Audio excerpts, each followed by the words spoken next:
Damn, son, where'd you find this?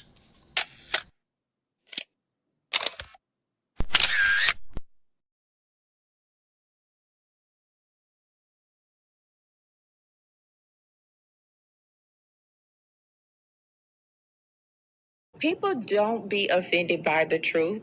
They be offended because you called out the truth. Simple as that. They don't want to hear any other narrative that makes them look bad. One thing I can't stand at this big grown age is somebody who act like cause and effect does not exist. Like, yes, your actions caused this outcome. Yes, what you did lit the match. Like, why are you surprised and playing victim? Guys, Chico, they never lied. That's how you know somebody doesn't respect you. They listen to reply, not to be understood.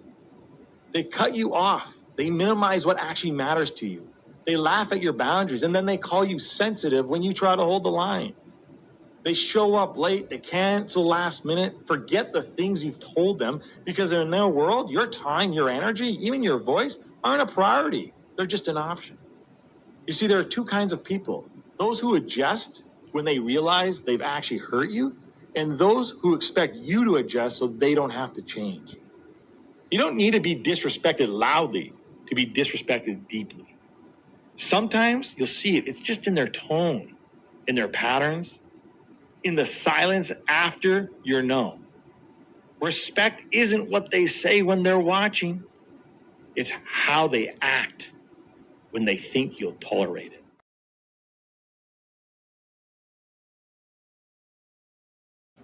Mantra, slave song, slave ship, rip skin, made me rip bones. But no matter how close I am, my ancestors speak. They tell me they're tired as a friend on a slack road week. I haven't been getting sleep. Longing to sing until I surpass peak. Until they think we are equal, please. All I want is peace. My ancestors beat drums until their bones would bleed. Begging the generations remember our story. Good morning, good morning, good morning. Peace and blessings. Glory, praise, and honor to the Most High. What's the word? How's everybody feeling today? Brisk, chill. Day 2, December. The year is almost out. Where's the energy? Is it up here or is it down here? I want to give a big thank you to everybody in the building. I want to give a shout out to my poets, my writers, my content creators. You know, I always give my flowers out. Shout outs to Squish Arcana for the intro, Sister Grass for this intro right here. I look forward to chopping it up with her real soon. The woman behind the tunes, man. I got Coach in the building. I got a clip that I'm going to play for y'all. Absolutely disgusting work. Nasty, nasty, nasty work. But we're going to get to the bottom of it. Do me a solid, like, share, repost. Let the people know that we are on. You dig? Coach, what up? Yo, what's up, man? How's it going? Just trying to stay warm, man. I hear that. Yeah, little bird. What's the word, man? How you feeling? Man, feeling good, feeling fine, man. Got up. It's about 30 degrees out here in Texas, so it's a little chilly out here as well. So got up, got to work out here, ready to get it in. Right on, right on.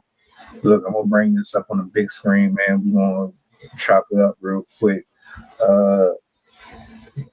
Old girl survived 10 shots from her ex. Hold on a minute. Let me bring this over here and click play. Shemaine Pitt did not think she would survive it.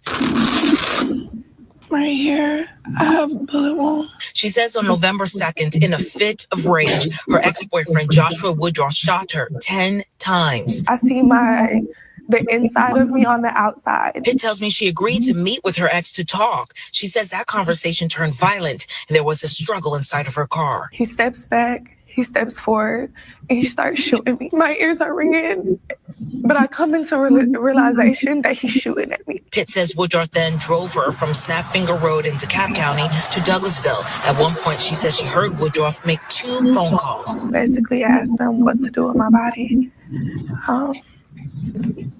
I'm scared. I asked them, can I just write a letter to my son? Pitt says Woodruff eventually abandoned her at a hospital while paramedics rushed her to another hospital in critical condition. Security detained Woodruff. Police charged the 25-year-old with aggravated assault and false imprisonment. Pitt's mother says she wants the charges upgraded. He needs to be charged for bringing over county lines. He needs to be federally charged for having an automatic switch, which is a federal offense. A few days ago, the Fulton County DA said Atlanta is under a domestic violence epidemic with nearly 1,000 felony cases pending. Pitt says she hopes more people in an abusive relationship will get out before it's too late. You see that red flag, run away.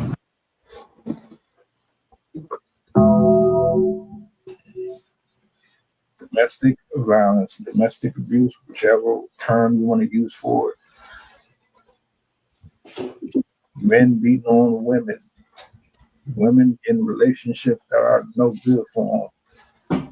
Who can't control their attitude or their emotions. People who don't know how to walk away from each other. What your thoughts on the clip first and foremost before we go further? Man, it's amazing that she made it through it. Physically, anyway. Can't say that mentally. Definitely gonna be a road to recovery from PTSD and a bunch of other things. But yeah, amazing she pulled through.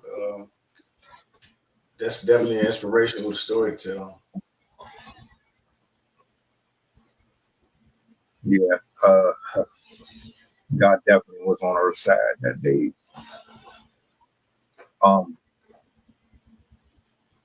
And I want to say this before I go any further into this, that my thoughts and opinions are just my thoughts and opinions. They don't directly reflect on nobody else's views. So, YouTube, don't come for me. I got a problem with certain keywords. And I'm still saying what the hell I want though, but I just want to put that out there because y'all be real grimy. I give God the praise for keeping her because there is no excuse. There's no explanation, or there's no way to rationalize trying to take somebody out unless it is a life or death situation. Because somebody don't want to be with you, or because you have a hard time letting go, is cowardice, is corny, it's weak.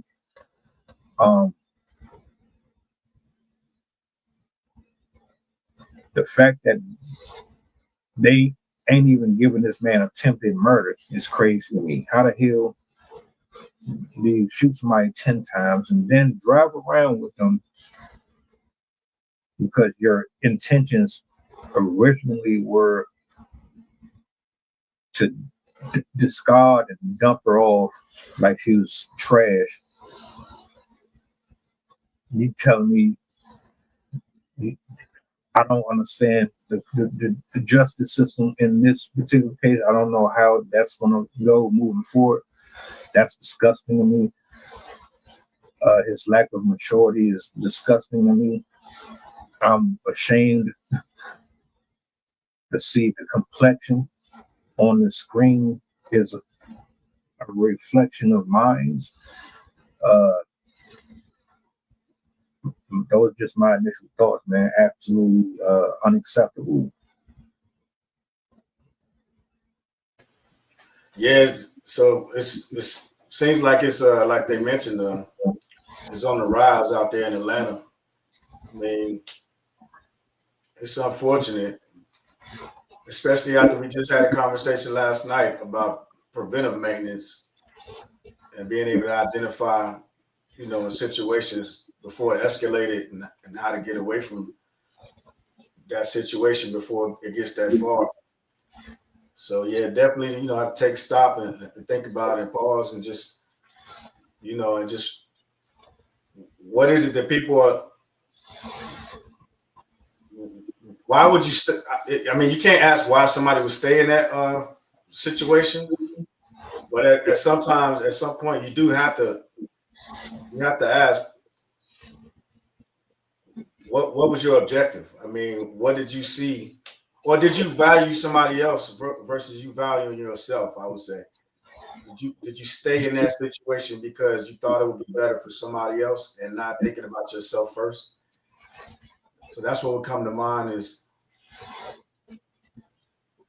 you might be in an environment, but at some point we just had to start holding ourselves accountable and realize that we need more out of relationships.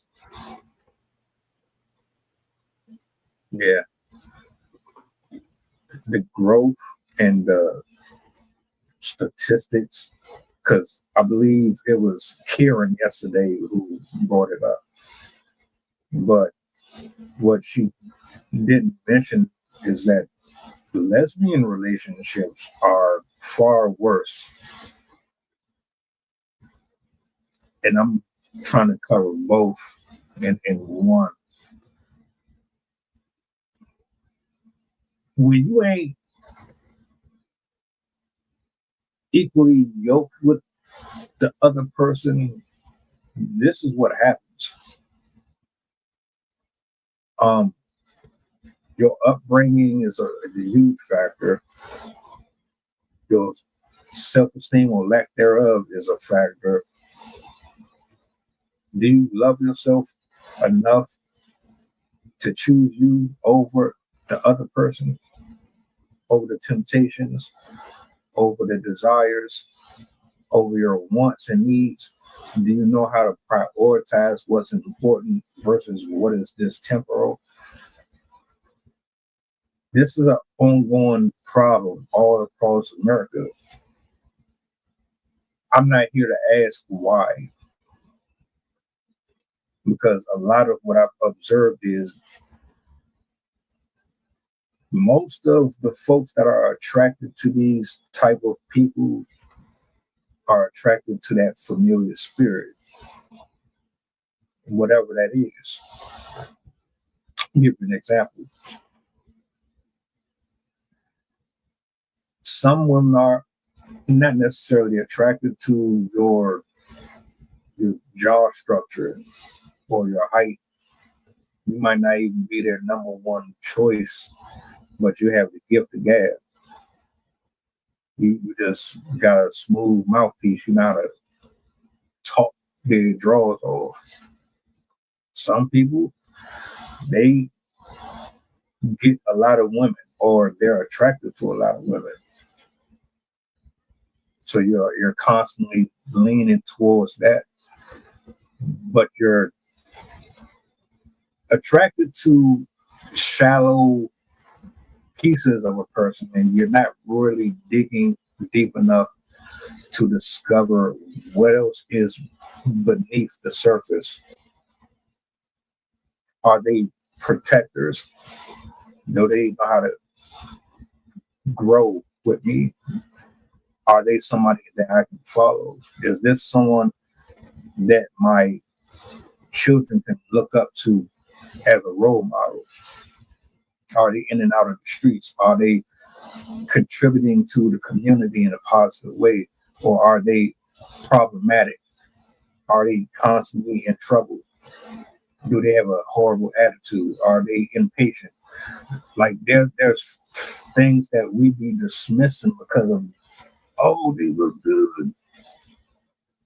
And then you get into these relationships, and I mean, granted, some people are very good at the chameleon, and they can conceal their true natures.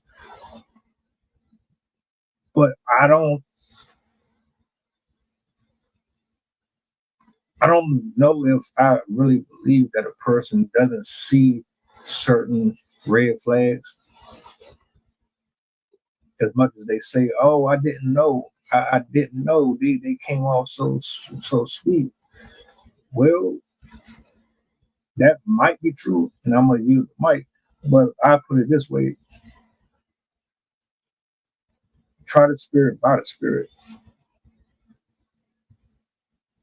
Someone who is like, if somebody is real smooth and they real fluent with how they talk, that could be a red flag. Because that means that they know how to lie in your face. They can stare you directly in your eye, and they can tell you the sky is green, and you'll believe, because they just know how to talk. There's things that come off as maybe flirtatious and cute and attractive, but really it's really them yelling at you, waving a bit. Oh, you don't want to come here. You just gotta recognize it. Like,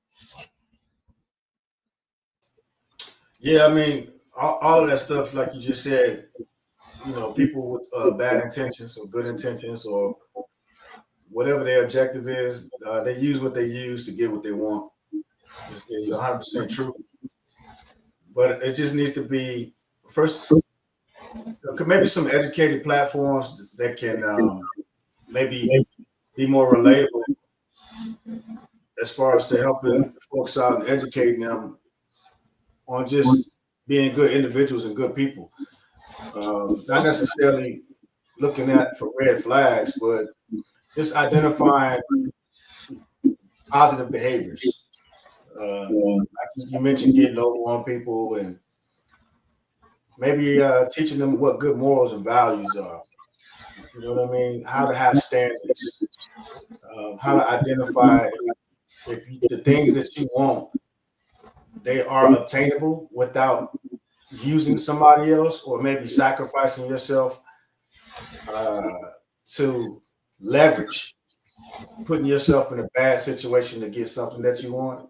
Maybe, you know, teaching them about empowering them on how to utilize tools and resources to get it for themselves. You know, again, to be cliche, you know, give them a fish they can eat, teach them how to fish, you know, they can eat for the rest of their lives. So maybe more of a going back to a structure of that, because what happens right now is everybody's in the stages where they cut people off and they're in cancel culture. Nobody's teaching to educate anybody. Everybody's assuming people should know, but you only know what you know. You can't assume somebody might see a red flag, but they don't necessarily know how to get themselves out of that situation. So again, that goes back to the education and teaching part, because, you know, just like you said, people probably do identify with red flags, but that's it. They can identify with it. Now, how the hell do you get away from that situation? Or how do you, if you dug yourself so deep until you identify with the red flag from your understanding and your perspective, then now how do you get out of that situation? Because the other issue too is some of these organizations and places that are offering solutions. Again, we talk about the messenger and the message. Some of these organizations, people just don't feel comfortable going with, and so therefore they're not. And that's, you can point the finger at whomever because they choose not to go to their organization to get the information. They could put their ego aside and just get the information and then bring it back, or they just don't know and don't feel comfortable. But you still have to provide other sources and options. But they also have to be accountable as well to want to get that information and want to do something once they identify those flags that you said. How do you convince somebody that has already been accustomed to being in this type of environment for a long time? You know, you've been indoctrinated over a course of 10, 15 plus years. This stuff starts from elementary school going into your adult life. You are pretty much like, it's like a part of your DNA almost. Well, the first, I'm sorry, I thought you wanted me to answer the question. Go ahead. Yeah, no, you got it. Nah, it's the first thing that you said is how do you convince? If you're trying to convince somebody, then it sounds like you don't have good intentions behind it, right? So again, it goes back to the education piece. So when you're educating somebody, you're identifying the problem, and then you're stripping away whatever you identify as being the issue. And remember, it's pattern based. So as long as they've been doing whatever you identified as the problem, that's how long they've been doing the wrong thing. So just as long as they've been doing the wrong thing to develop that pattern, you have to now implement the new thing after you've identified it to strip away that bad pattern and develop new patterns. So you can't convince them of it. You have to identify it, and then it has to be identifiable to both. That's why when they have interventions, everybody's coming together to be like, give them different perspectives. Hey, look, you're crashing out. So by helping them understand, because if they don't understand, they're just going to go back and do the same thing all over again. Because after the first time, they'll see it probably worked, and then if you're not around to be that crutch and it doesn't work, now I just revert back to what worked for me before. So you can't convince them. You know what I mean? It's a process, and that's why you got to have structure. Without structure, you can have a path, but you won't develop patterns in a route. If that makes any sense. Yeah, screaming at somebody is not going to work. I don't even believe interventions work, because with interventions, they can work, but I know me. See, you can talk to me normal. You don't have to scream and yell. But if you're antagonistic and if you're self-righteous, if your delivery comes off as if your nose is being stuck up at me and you're trying to be condescending, and I sense that, I'm not going to receive it.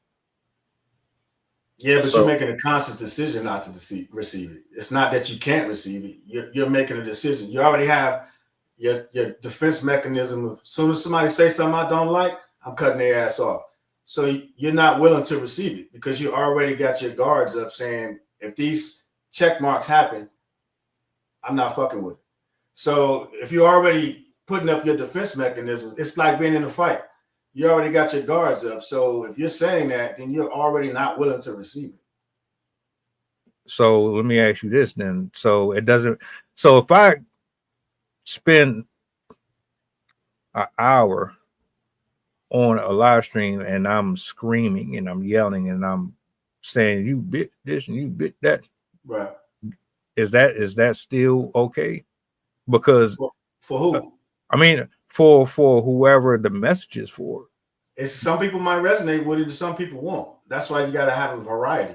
If you're channeling one particular audience, and you know who that audience is, if that audience received that particular communication and feedback, then they would receive it. But that's not saying everybody in the audience would. So that's why I say who. You got to know who your target audience is. And that's why I said I'm different, right? The way that you're communicating with me, that's fine. I work with that. But it's a way that you deliver your message to specific people. There are folks that like that ratchet hood shit. There are people who would rather you just be calm with your approach. I prefer calm with your approach because right. I'm not in the jungle. I'm not swinging from trees and shooting arrows at Indians and all that. Like, you can reach me. You're not going to have to climb Mount Everest to get my attention. That's my point. Right. So with women in these situations, I can't speak for all of them.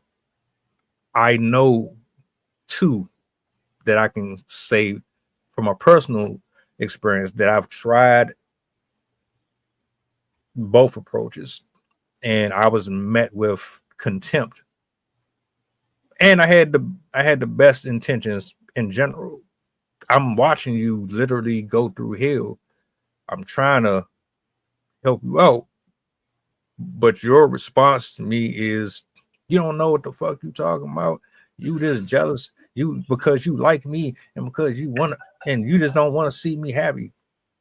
You know you know what I'm talking about. That type of shit. So like, all right, man. I hear what you saying. Help people if you can help them.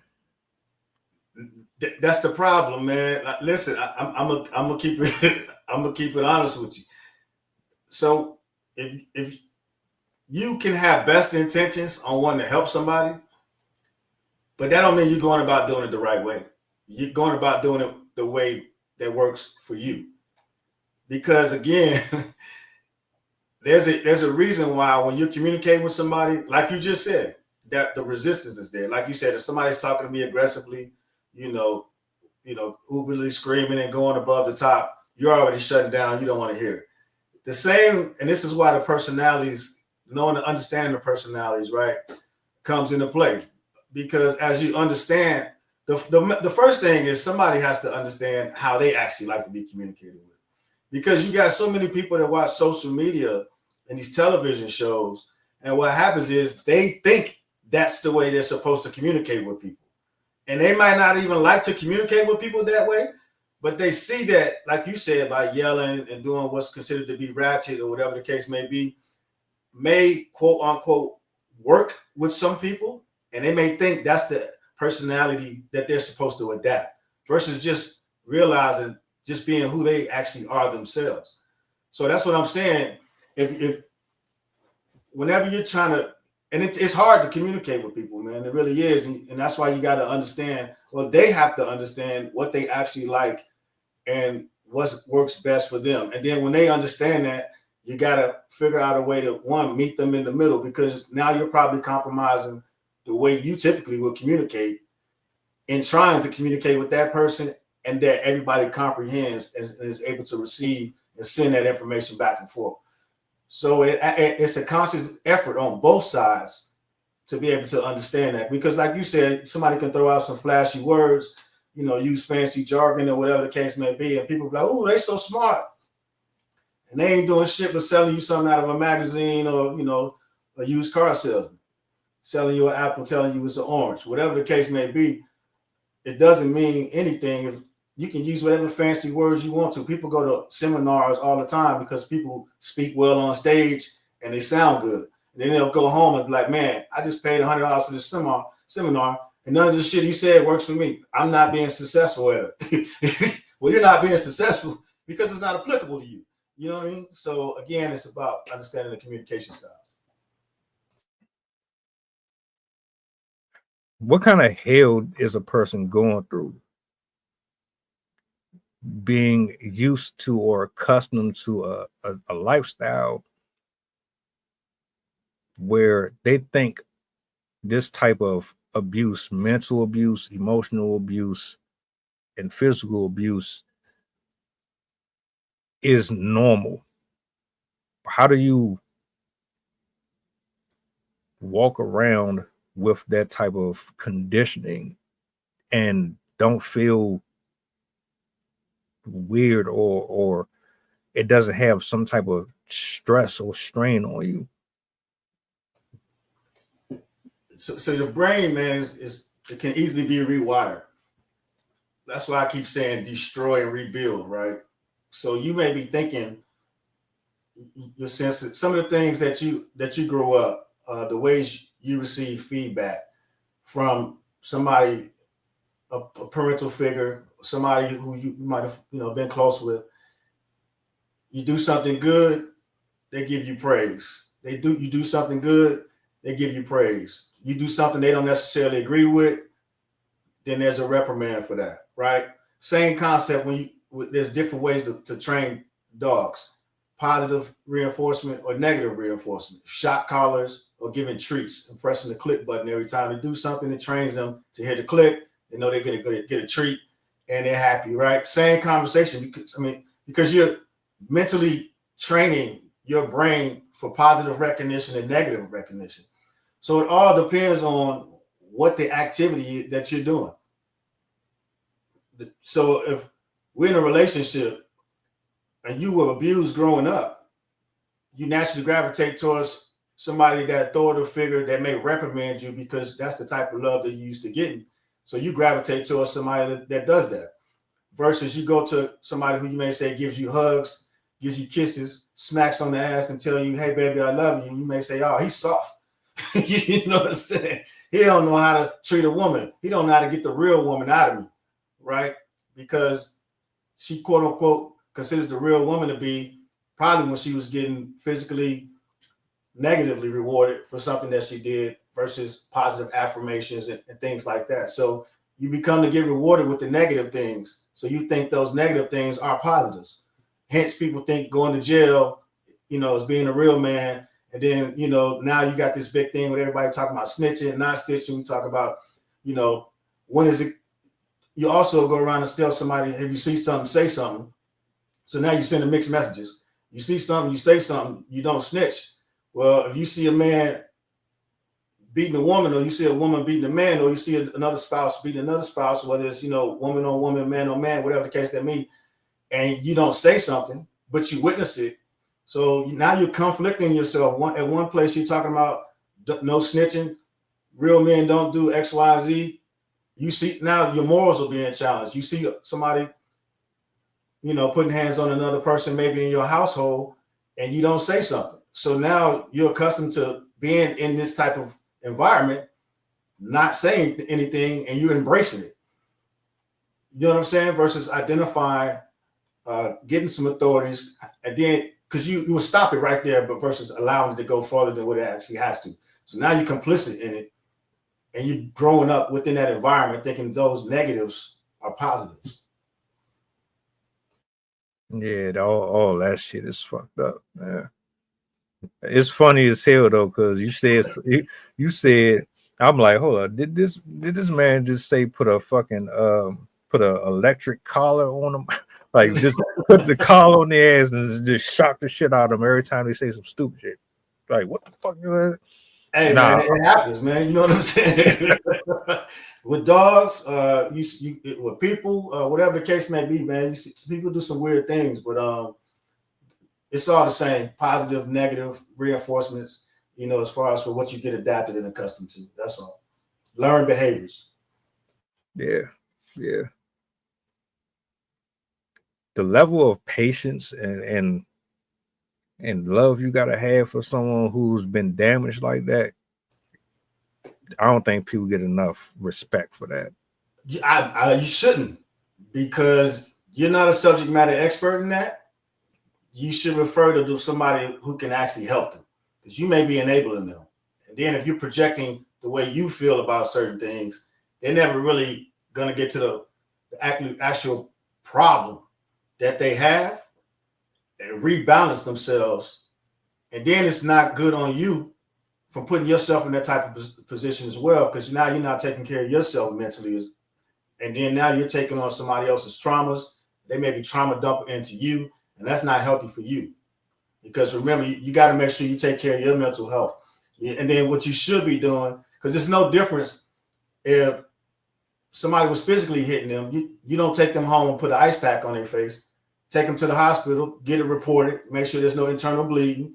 You understand what I'm saying? There's a process to it. If you follow that process, now you're not taking those extra burdens on you. You're allowing the subject matter experts to do what they get paid to do. Then the proper documentation is being had. So you see what I'm saying? It's a process. So if you do all these things, everybody, now you're building a case file along their way. And then, so now you're not saying, oh, I should have did this. Where did we go wrong? Well, you went wrong by not taking them to see the proper authorities. So that way, what they get paid to do is to say, okay, you may have a fracture, or you may need to go seek some help and speak to a grief counselor. You need to go speak to some type of counselor or a chaplain or whomever. It shouldn't be you sitting at home going through all of this trauma by yourself trying to figure it out, because you may be making the situation worse. So that's where you start identifying the problems, and you know what I'm saying? Because we were talking about, well, how do we get to this point? Well, you get to that point by not following the proper steps. And if you follow the proper steps, I'm sure you wouldn't find yourself in such a hole mentally, physically, spiritually, and financially. You might agree, you might not. But I don't believe that a broken person should be with a healed person.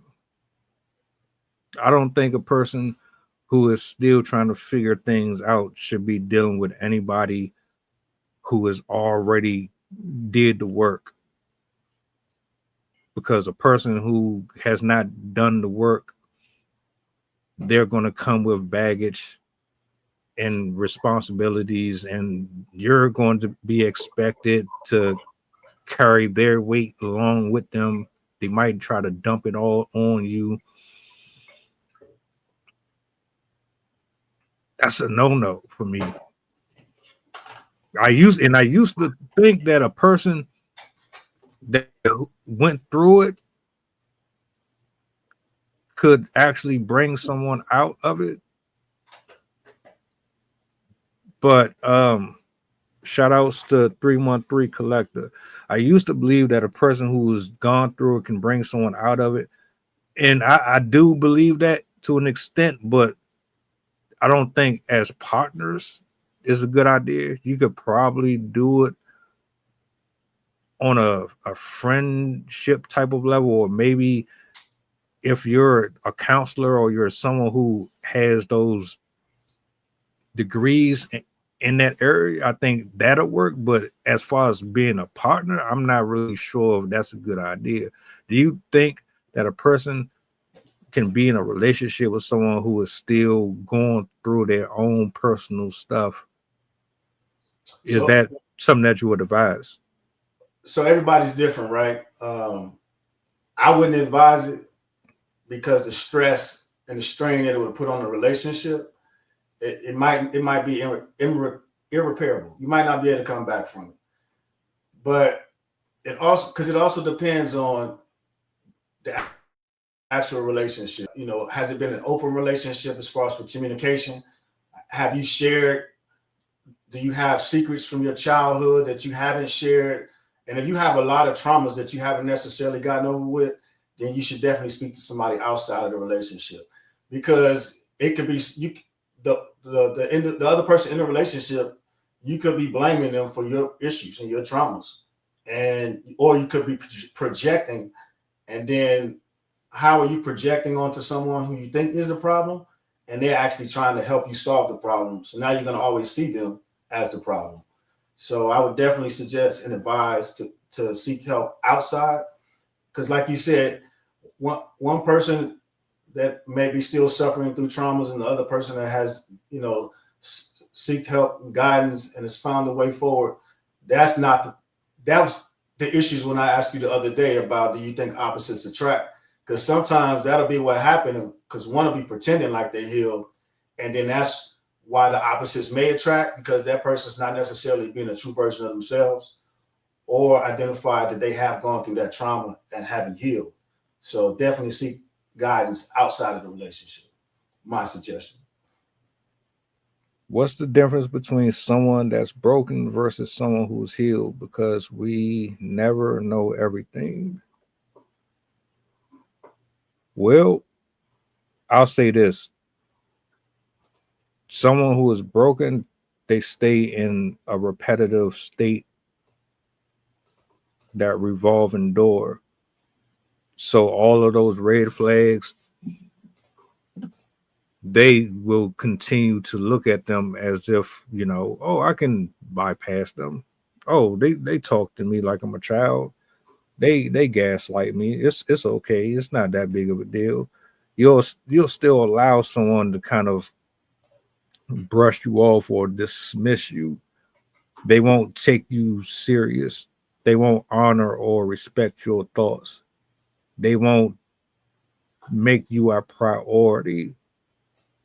They'll breadcrumb you. They'll kind of give you the idea or the notion that they're all in, but they got one foot in and they got one foot out. And that's not just in a relationship. That's all across the board. Somebody who is broken, they don't have the confidence in themselves to understand that what is happening to them is wrong. And it's not something that they need. So create excuses and barriers to supplement for the pain that is being caused to them through the actions of the person that's supposed to care about them the most. Someone is healed, they will automatically know exactly what you're doing, what you're saying, and they're going to move accordingly. They're not going to give you a chance to give them a whole bunch of nonsense.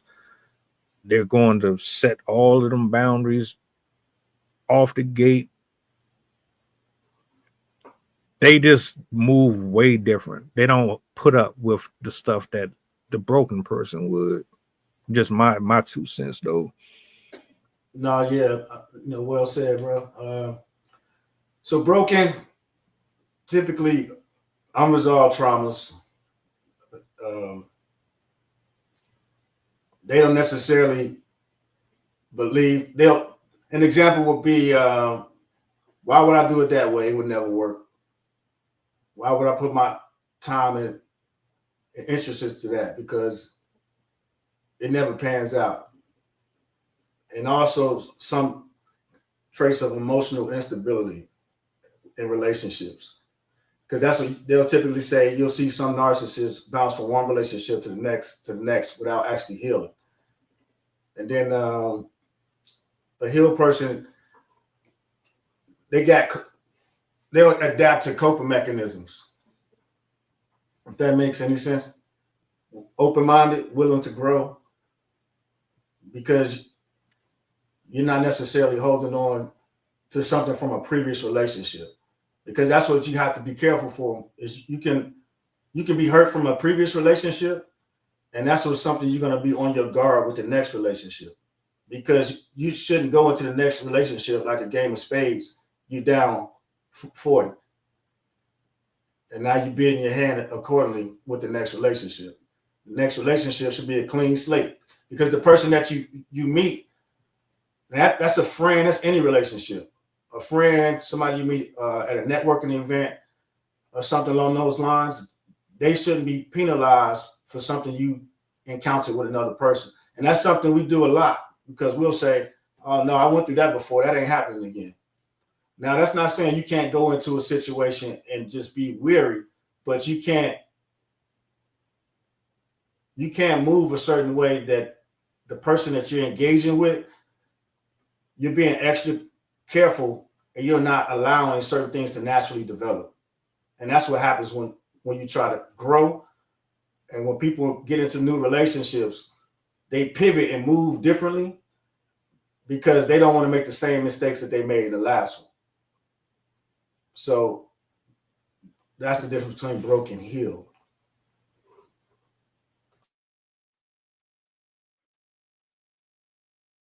You got a man, or you said someone who cannot love themselves cannot love someone else.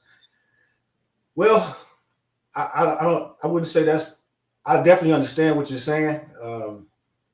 It might just be skewed versions of love, maybe that, because they can show the traits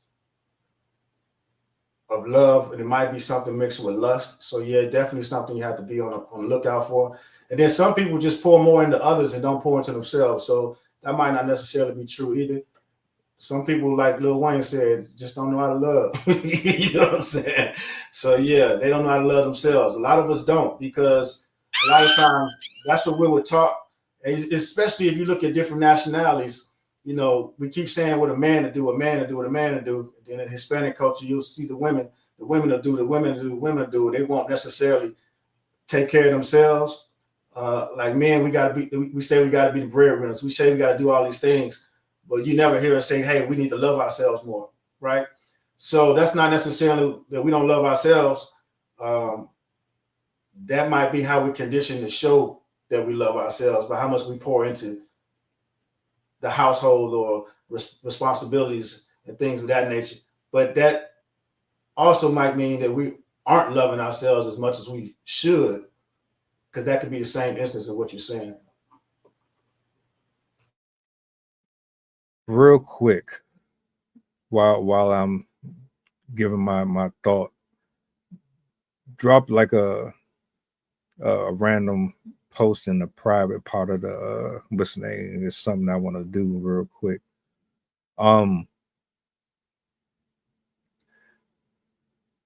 To the brothers out there, I mean, well, this goes to men and women.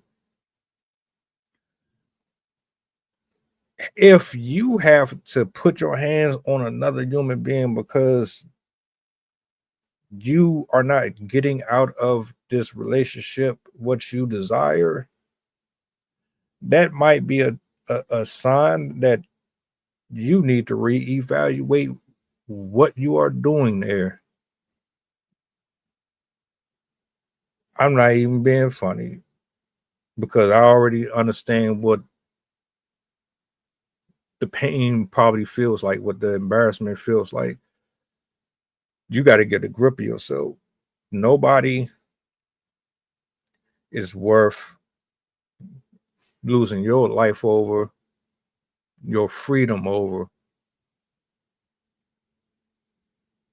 For you to put your hands on someone or to shoot somebody, you're going through something, some type of hurt, and you don't know how to regulate it. That's a problem.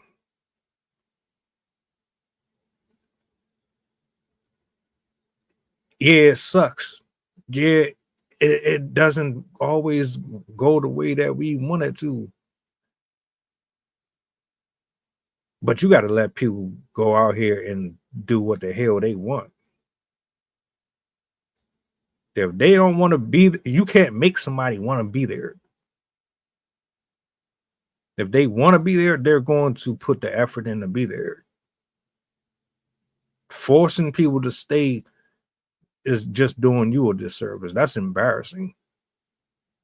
To me, if I got micromanage a relationship, I don't want that shit. If I gotta hover over you and question your loyalty and I gotta do all of that to convince, nope. Because the person that is for you, they're not going to put you in that type of position or environment at all. So now you upset because you don't get your way and you can't make them love you. You don't feel small.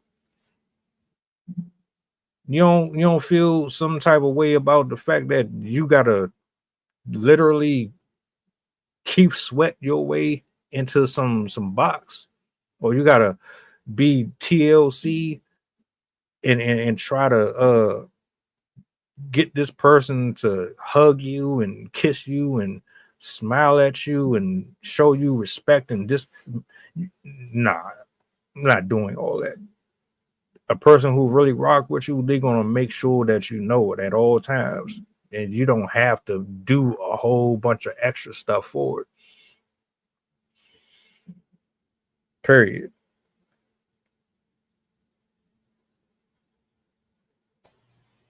No, man, like you said, I think that's important, man, because I was having a conversation with the parent a couple of weeks ago, and she was mad at her husband because she said he wasn't beating the kids as much as he should. So I'm like, well, why do you think he should have to beat his kids? And well, that's the way we were raised. And I'm, one of those things that people always say, that's how we were raised. And I asked her, well, what exactly is the issue if you two don't know how to communicate to get kids to do what you want? And kids, that loosely in the sense of 7 and 9. And so like you mentioned earlier, it was the communication styles, the delivery, yelling, screaming, and they just didn't respond well to it. But the solution to her was they needed to, put their hands on the kids and spank them more. That's just the mindset of people. Like you said, if you can't talk to somebody, you feel like you got to put your hands on somebody to get them to do something. That's probably an indicator right there that you got some issues. And if they're doing that to the kids, then you can understand how some of these, young adults and adults are doing it to themselves if that's the mindset. Not saying that that's everybody's mindset, but that kind of stuff casually crosses people's mind, and they, share some of that stuff, unfortunately.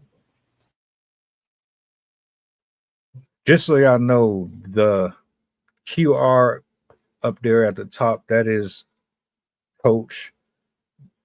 That is his info, just in case y'all want to follow and keep up with all of his endeavors moving forward. Took me a minute to get that working over here, but keep your hands to yourself, ladies and gentlemen. You are not living in Olympics. What is it? Olympia? The shit with Zeus in them. Yeah, Olympia. Yeah. These niggas be acting like they gods and goddesses and stuff. Like, you gonna get crapped on just like the rest of us, because we be messing around with people that we ain't got no business. It happened to everybody. Right. You ain't Chris Brown, my nigga. Like, come on, man. We gotta be realistic with some of this stuff. Yeah. Pick your poison. Nah, exactly, man. And that's what it is. You gotta pick the lesser of the two evils. Yeah, and then like and my final thoughts on this, and I'll give it back. You get what you put in the universe. Everything that you sow out here, you get right back. You can lie to me. You can lie to Coach. You can lie to yourself. You can't run away from it. You can't run away from them seeds that you plant in this universe.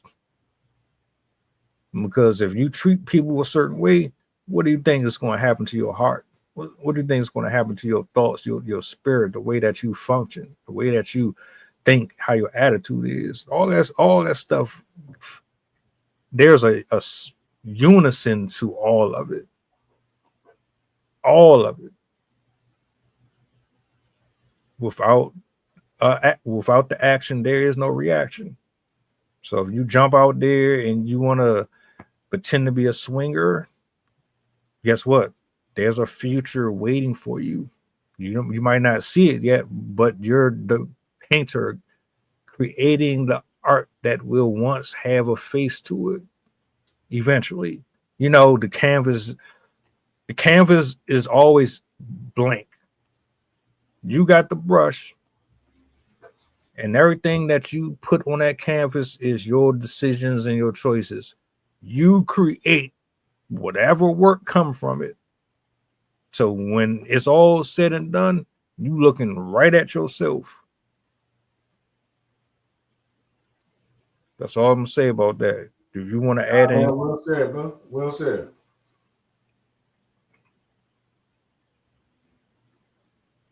I don't condone the domestic stuff. I hate it. I don't like men putting their hands on women. I don't like women putting their hands on men.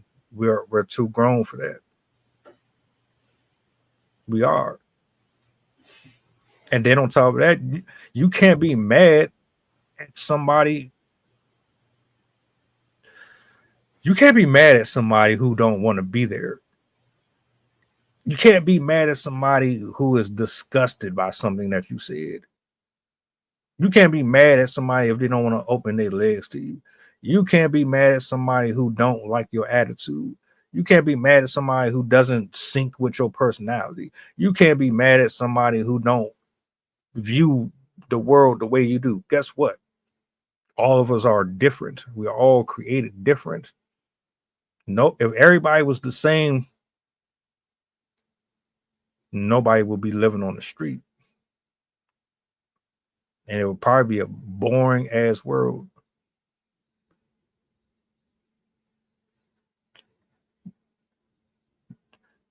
The sports do have some things to contribute to this. I'm not really. Do you think that sports has a lot to do with what we're seeing too? No, man.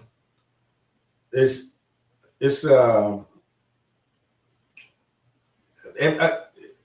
mindset of what people think they're supposed to be doing. I mean, People ain't out running around just tackling people in the streets. They ain't walking around crossing people over with basketballs and pulling up jumpers on people. You know what I'm saying? I mean, because sports actually teach discipline, teach teamwork, foster communication.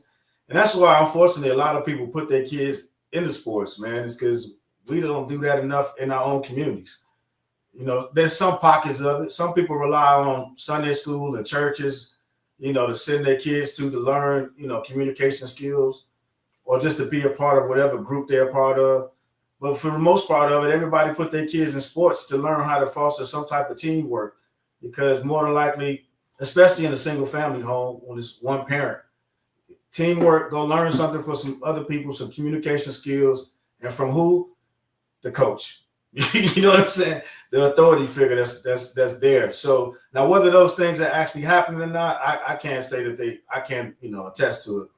But they, you know, they put that out there, and it allows them to not only learn those things, but try to channel that aggression and that anger, you know, in a healthy way. Now, the other stuff that you do outside of that, and again, it goes back to an education piece, man. Is that the only source of structure, of, you know, of discipline, of teamwork, of communication? Because if it is, then that's probably where the issue is. You know, not enough time focusing on structure, and a lot of times in the households lack structure. You know what I'm saying?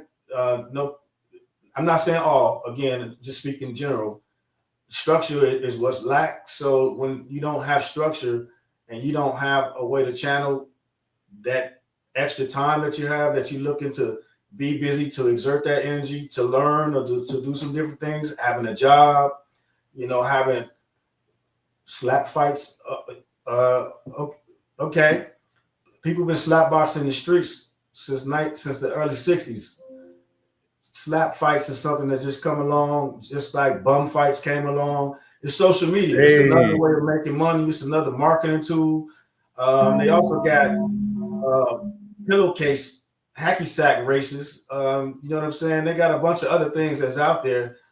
It's just another way to make money. So yeah, what you make in the comments, distractions from power. You're 100% correct, right? There are things that they are monetizing, they're marketing, and that they're targeting, you know, folks with and on ways to make money off of it. So I wouldn't necessarily say it's the sports. It's probably how they're marketing and how they're using it for entertainment. Right now, because of that, you got backyard boxing that's going on. It's been going on for over 20 years, but now it's something that's becoming more popular, especially with the video cameras. But they're trying to do it the right way. Some of them are using headgear. Some of them are at least using gloves, you know, 8 ounce, 10 ounces. So again, it's another way to relieve stress. And I think as long as it's organized, then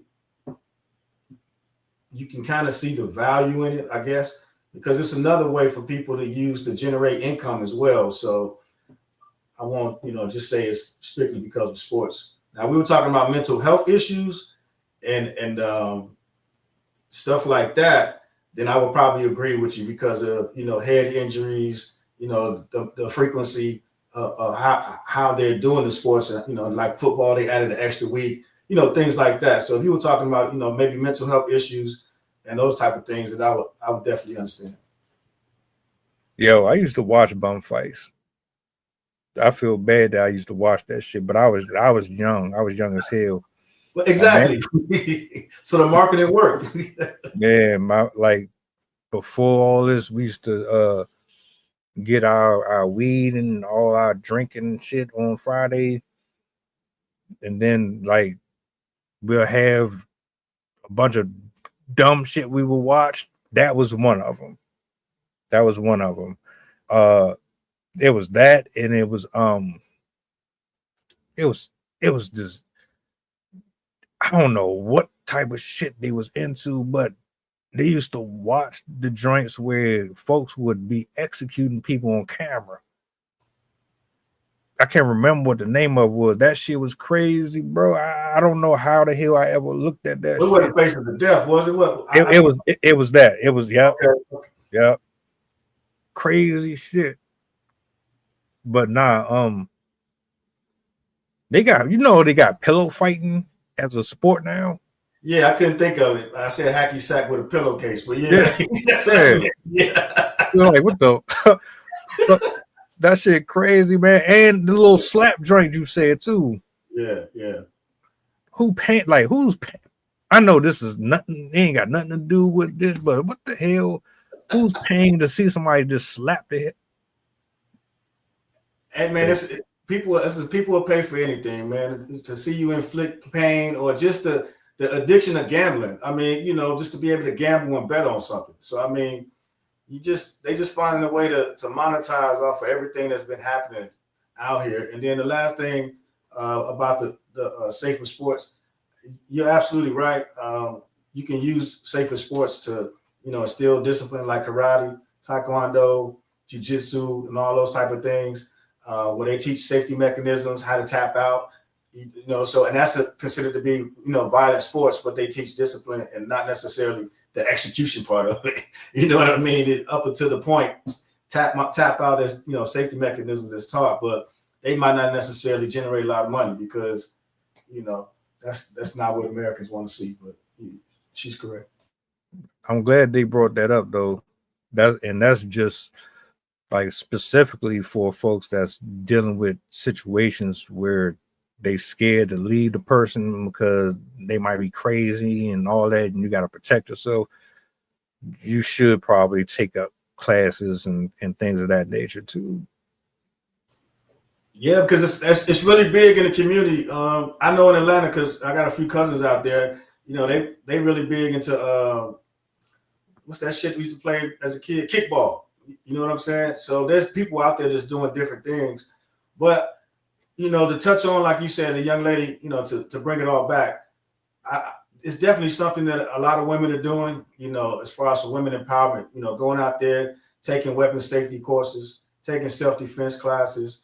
I think you should definitely do that. If you have kids, I think you should have them in self-defense classes. You should be putting them in, martial arts at an early age. Teach them weapons safety training. Get them involved. Get them familiarized with weapons.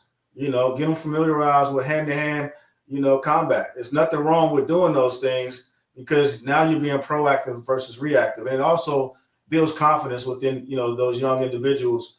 And so, teaching them how to focus mentally, teaching them how to, not only, self-defense, but it instills a little bit of pride into them as well. And it gives them another community to reach out to. So, if you're not into the football and those other sports, there's nothing wrong with the individual ones because it'll teach them how to think for themselves and it'll teach them problem-solving skills. When you get in a defensive move or an offensive move, now you got to think about how to get out of it. You know what I mean? So it helps in the long run and it also helps mentally. So, yeah, definitely, looking at those other sports. Good show. For sure. Salute to everybody who pulled up in the building this morning. A lot of new faces over the last couple weeks.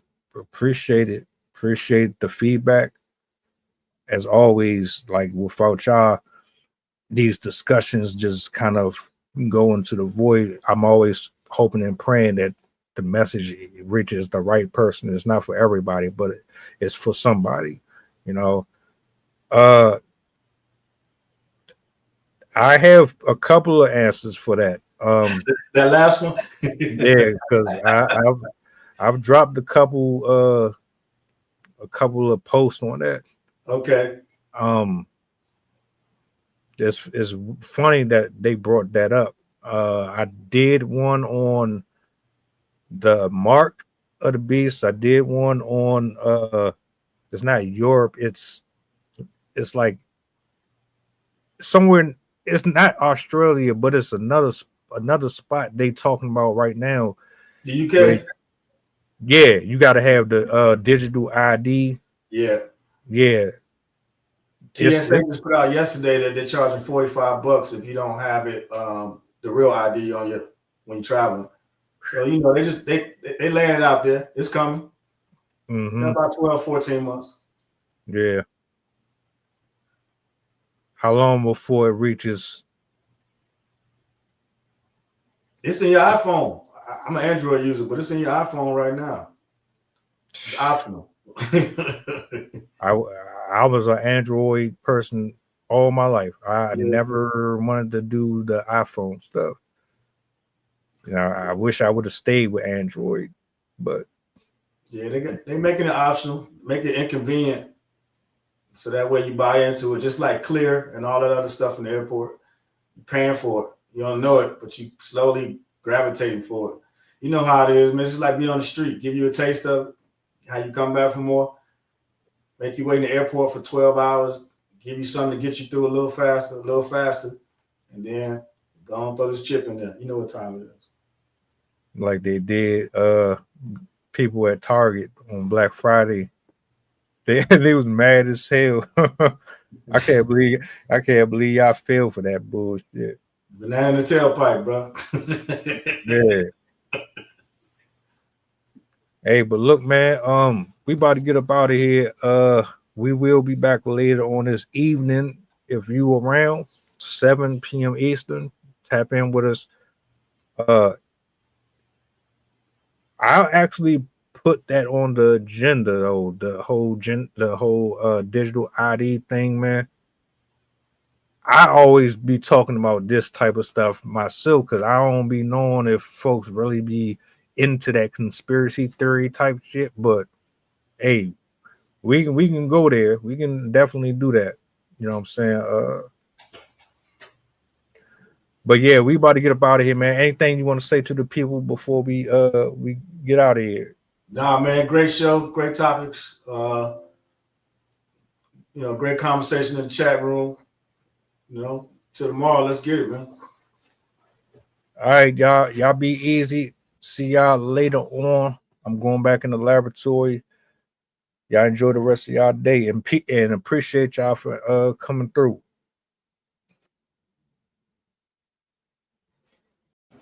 Mantra, slave song, slave ship, rip skin, made me rip bones. But no matter how close I am, my ancestors speak. They tell me the tide is in front on us like real weak. I haven't been getting sleep, longing to sing until I surpass peak. Until they think we are equal, please. All I want is peace. My ancestors beat drums until their bones would bleed, begging the generations remember our story.